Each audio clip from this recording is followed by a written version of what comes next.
I grew up in the Northwest, way out in the country, and I'd go out in the morning and come back when it got dark.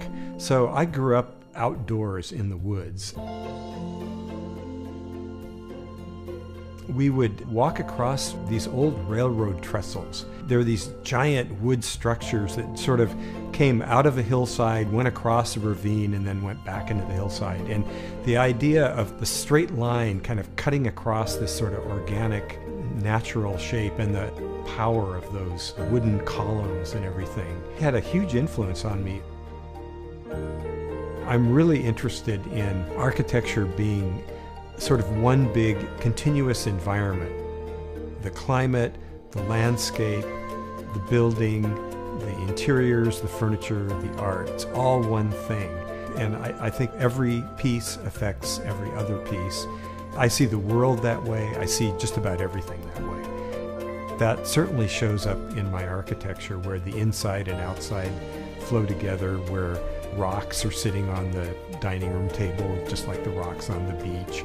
Even in our Pioneer Square apartment, some of the furniture on the inside of the living room is intended to relate to the buildings that are outside.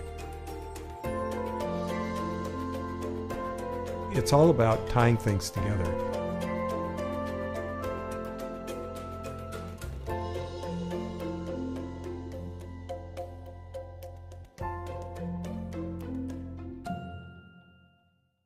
When I went to Egypt, I found probably my greatest inspiration. The heroic architecture, the great grand scale, the integration of art into every inch of the architecture.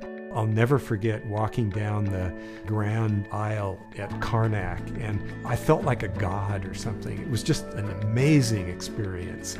And having almost the opposite experience of going to Japan, this exquisite detail and sensitivity to nature and the framing of sort of organic nature. In a sense, what I do is I sort of draw on both of those two traditional cultures at once. The sensitive detail of the Asian culture, but also the simple monumentality of the Egyptian structures.